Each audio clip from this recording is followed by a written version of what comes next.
All right, welcome in, ladies and gentlemen. It's a Michigan basketball postgame. Michigan at Nebraska, and the Wolverines come away with a 35-point victory. They hit the century mark, 102-67 the final. I'm Dennis Fithian, joined by Jim Scarcelli. And Jim, first Big Ten game for the Wolverines, and they torched the Nats, and they roll the Cornhuskers in Lincoln.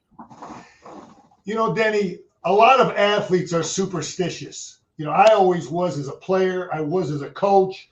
You know, I would go to a restaurant before a game, and if we won, I would keep going to that restaurant until we lost. But whatever we did, whatever Juwan Howard did with that team on his trip to Nebraska, he needs to repeat it because everything was perfect. We had guys shoot the ball that they obviously believed they could shoot it like that. They kept faith in guys like Brandon Johns shooting the ball, Terence Williams shooting the ball.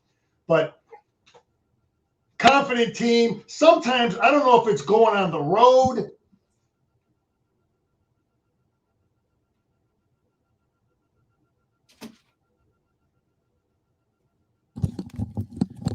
Yeah, sorry. The producer needed to come in to grab something and hand me a note. And the note is that Michigan, they had 6 different players hit threes in the first half. They ended up with 8 different guys making a three. And for those wondering out there, that was close to a record 9. I didn't hear that last point that you made, Jim, the last 20 seconds. Superstitious. So if they went to your favorite restaurant, they're going there. And if they ordered a bloomin' onion on the side, or got some chives on the baked potato, they're coming back and doing the same thing again. That's right. Repeat it, because I just I was superstitious as a player, superstitious as a coach, and everything for some reason clicked. We look like a confident team. I was also saying sometimes when you get away from home, I don't know if they feel more pressure shooting the ball at home. But, I mean, we definitely look like a loose, confident team. And we said this last week that the San Diego State game was a great game to propel that momentum forward. But other shooters kept our team in it until, Brooks has always been our three-point shooting guy. He came along later in the game, but it's just a beautiful thing. I mean, the Nebraska coach, old Fred over there, he had to be scratching his head, because Robbie Hummel kept talking about the scouting report. The scouting report, don't leave. Well, guess what? The scouting report was let those guys shoot, and they were blowing it up, tearing it up. So now the scouting report for Michigan, it just got a lot tougher for a lot of teams in the Big Ten. Yeah, the mayor, Fred Hoiberg, his team did not have much of a response here. They didn't guard. They didn't look like they played, much defense. They didn't, do much offensively here, but I'll just credit Michigan, and really, Michigan didn't have Moussa Diabate, who's out. He left that San Diego State game.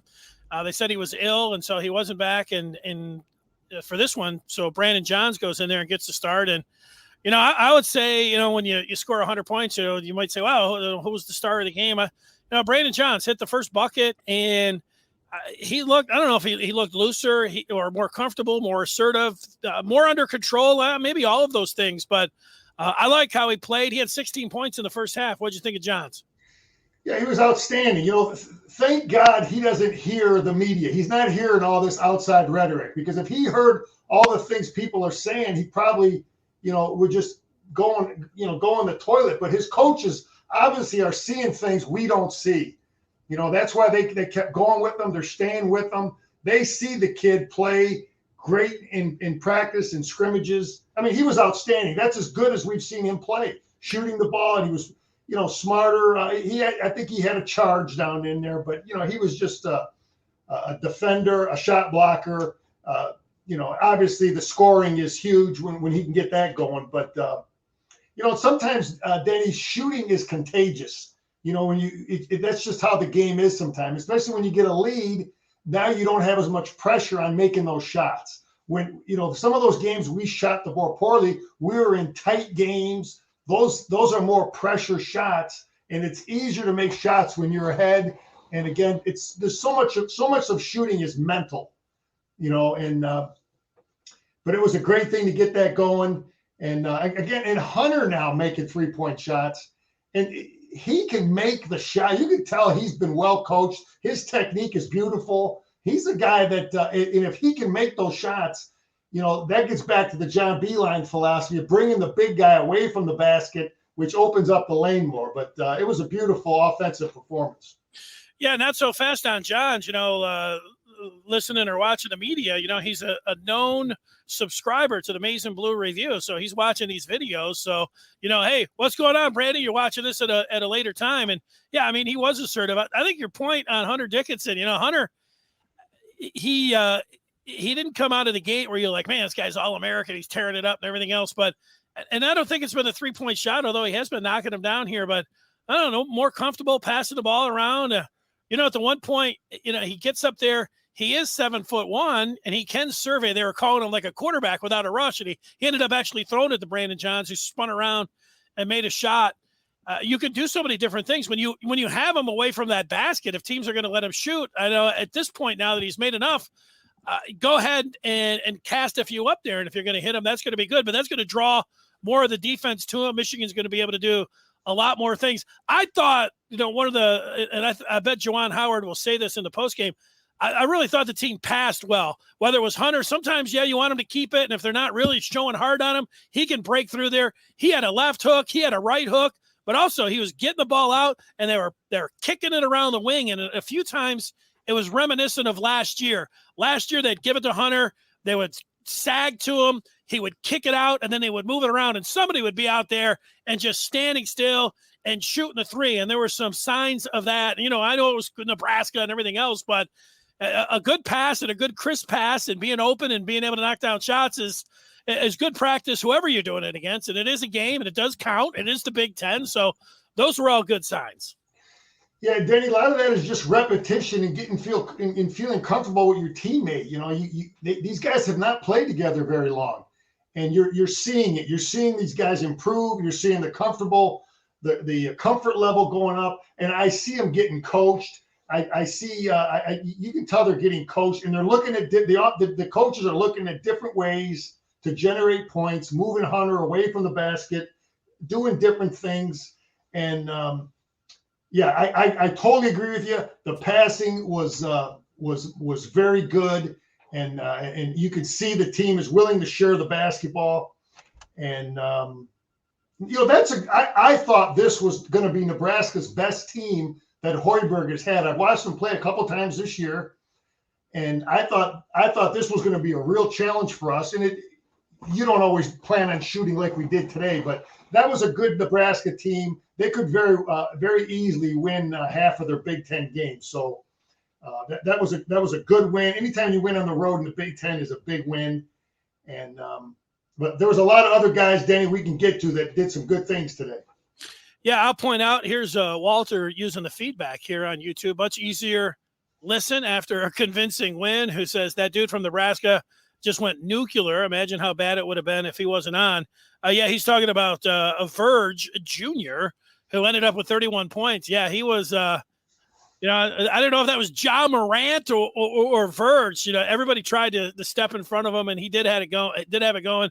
And it wasn't just on his drives, man. He was also knocking him down from 3-point range. And Taminga, the southpaw, he didn't meet a shot that he didn't like. He was trying to step back, 26-footer over Hunter Dickinson. That was pretty entertaining in the early going. But yeah, that was no Musa tonight as well. So yeah, Scar saying it, getting a road win, getting one on the Big Ten. You take those. And you like it. Eli Brooks did not shoot well in the first half. He was 0 of 5 from downtown, 1 of 7. Overall, he did find it in the second half, but 6 different guys hit threes. We talked about this Saturday. It wouldn't have been the biggest surprise, although neither of us predicted that we thought Devontae Jones would be back out there as the starter. And this is one of your things that you talk about. That they're doing things in practice because they're not going from exactly what they see from the next game and saying, okay, this is what you get and this is how the rotation is working the next time around. Juwan's working at something in practice, and he's putting different guys on there.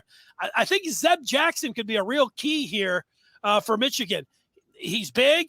He can knock down. He's got a different kind of game where he looks like he can score in a variety of different ways here and gives them another option. And he's got some size there, and he's got some experience. So that's another guy that they can throw in there. But a lot of different guys, point guard wise, Scar, Michigan did not. A lot of people were calling for Frankie Collins, and maybe Frankie Collins ultimately will be the guy, but he didn't play a ton tonight. Frankie Collins, Kobe Buffkin got in there, and I mentioned Zeb Jackson. Those guys all, at some point, one of those, maybe all four that I just mentioned could be the point guard. And, you could say Eli Brooks, there are going to be 5 different point guards. Who knows who's going to be when they get into the teeth of this, which is, I would say January 8th when they start against Michigan State. It could be any of those guys, and certainly 2 or 3 of the combination get the bulk of the minutes. Yeah, you know what I like about Zeb Jackson, and he's just a young kid yet still, Bo, but he has the ability to be the driver and the shooter. That's the guy you don't want to cover. You don't want to cover the guy who can do both. And he appears to do both because he can finish at the rim. He's got length and he can make the shot. He's just got to, more repetition shooting, more confidence shooting the three. Because when he becomes the confident kid at the perimeter, he can definitely take you to the hole if you extend on him. And obviously, Frankie Collins can finish at the basket. And he is strong. He tried to take a charge today. I like his hustle. I like his effort. He's got to continue to work on his shot to make the defenses have to honor that. But yeah, there's definitely some good-looking guards there. I thought Jones was better. He looks like he's really trying to be smarter on defense and not have the dumb fouls. But he made a shot today, and he's going to keep getting better. And guard play is developing depth and getting better. Yeah, and Caleb Houston, he could be a star for this team. He's really over the last 2 games shot it well, and you can see that, like, when he's open and has his feet set, you want him to shoot it every single time. He's got that kind of stroke. He's got that kind of ability, and he doesn't just settle for the 3. He will put it on the floor. There was one time we talked about the ball movement. He was in the opposite corner. It went around to him. He could have easily shot the 3. Instead, he drove the lane and got a nice layup. You've seen that. You've seen him pass a little bit. Couple turnovers with him here, but that the shot is coming along is something that Michigan, shot in the arm, they really need, him to be a volume shooter and a knockdown shooter, and he's showing signs of that. I think that's good. I also think Terence Williams, whatever he had going, you said eating at the same restaurant, wearing his headband, wearing the different things. Whatever he did, I would demand, if Juwan Howard says anything, say, hey, Terence, whatever you did, do it again, because he didn't miss anything in the first half. And overall, he had 20 points, 8 of 11, 3 of 3 from downtown. Keep doing the same thing, TW2, because you play like that, Michigan will be a factor in the Big Ten. Yeah, you start with Houston. I mean, he was outstanding. That's the kid I saw in high school. I saw him play many times in high school, and he could shoot the ball. He's getting that Big Ten confidence. We're about 8 games in now. What are we, Danny? 7, 8 games in. You're seeing it now. You're seeing the confidence, and the more of a threat we have at the 3-point line, you're going to get back to seeing Hunter Dickinson on the low block, dominating more, because they won't be able to swarm them like we saw against Tarleton and some of those teams earlier. So the threat, the scouting report, the coach is looking at Michigan now. If they looked at the first 6 games and then they saw these last 2, it totally changes, because now we've got guys that are shooting the perimeter shot. And so now they got to decide, are they going to leave Brendan Johns open again? Are they going to leave Williams open? And obviously you can't leave Houston. So the threats are developing, the confidence is growing, and that's all good for the big fella down low. Yeah, Michigan started well. I think 13-13 was the last time. Then the Wolverines pulled away. They were up by 19 at the half, 51-32. They go on to the 35-point victory, 102-67. They do move to 6-3 on the season. This is the first game that they have played where they were not ranked in the top 25. They started the season ranked number 6, got as high as 4, but with those 3 losses, that has knocked them out of the top 25. But this was a step in the right direction. Obviously, they play Minnesota coming up. It'll be the home Big Ten opener That game is this Saturday, and I have down a 6:30 start against the Gophers. Undefeated. All right. I think they're the undefeated Gophers, and they brought a bunch of transfers in. So yeah, that'll be a test. But yeah, we're definitely a confident bunch, playing a lot better, a lot smarter on defense too, Danny. You're seeing smarter rotations. I like the full court press, the trapping press. Houston at the top gets them out of the rhythm. You might get 2-3 turnovers a game. You got to do it without following though. You know, you got the big 6'8" kid at the top on that press that Juwan has been utilizing, and that is good because it slows it. By the time they get the ball past half court and get into their offense, they might be looking at 12, 15 seconds to try to get a shot. So I like what they're doing there, and we're getting better at at implementing that scheme, that trap. All right, Scar, before I get your final thoughts here, let's get our 3 stars of the game. If you have any thoughts, you can give them. I know I'm throwing this right at you here, but it's something new in the post game. And you know what? I know you can make decisions at the line and just like that. We'll start 3-star to 2-star. Give me a star. Who do you think's the number 3 star in this game? I'll give you a couple of the, Terence Williams did have 20 points off the bench. Brandon Johns did play really well, had 20. Caleb Houston had 16. And Dickinson with 15. I would think it'd have to be, I mentioned 4 or 5 guys there, but you can only go with 3. Who's your number 3 star, Scar? Okay, so let me get this right. 3 is the best performance? No, 3 is 1. Okay, I'm going to say I'm going to go with Caleb Houston because when we have him going, when we get him going on a confident, regular, consistent Isaiah Livers type, a Jordan Poole basis, when the Michigan Wolverines know that guy is there and he's going to knock him down, and he's starting to show that. So he's my 3-star. He's still making mistakes on defense. He's still making some mistakes. Otherwise, he'd have been higher up on my star rating, but he's definitely moving along. Who's your number 2 star?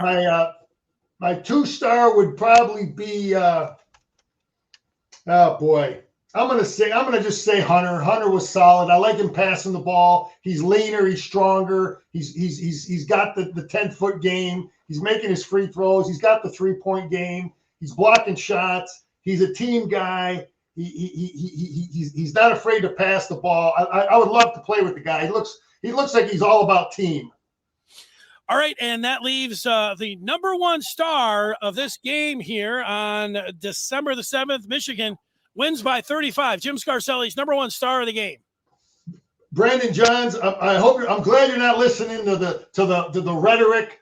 Your coaches obviously have faith in you because they see what you do every day in practice. You shot the ball great. You're playing great defense. You're blocking shots. You're a lot of hustle plays. Let's get back to what I would tell my guys, Denny, on days like this. That's what you are. Lock this into your mindset. This is the kind of player you are. This is the kind of confidence you need to have every week, every game, and you're capable of doing it. Nebraska. Think Nebraska, Brendan, as you move forward with every game the rest of the year. That's the kind of player you can be. Hey, what about Terence Williams? He can't even get a number 3 star from Scarcelli. Come on, he had 20 points as well. All right, it's tough. They had a lot of good players. Good job of the 3 stars. Are there any final thoughts that you have after this victory tonight here for Michigan? Just a confident group, man. A lot of guys working hard in practice to get better. Coaches having faith in these guys. You can see that they continue to work on things.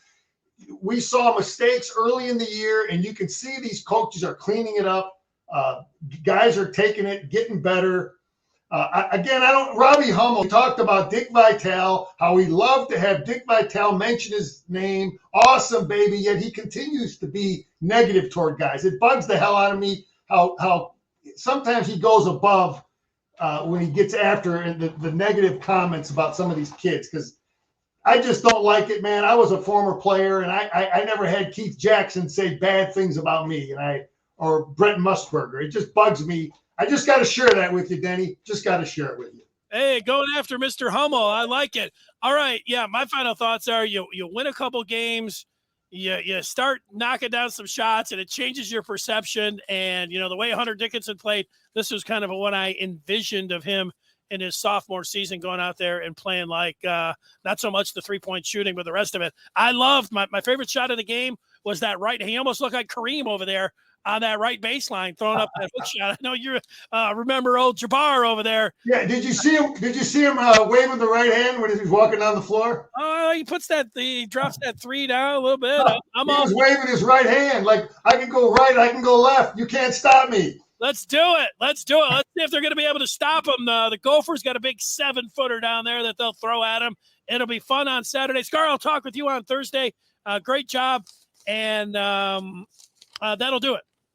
Go Blue. All right, there he is, Jim Scarcelli. I'm Dennis Fithian. Michigan does win it 102-67. Thanks for watching.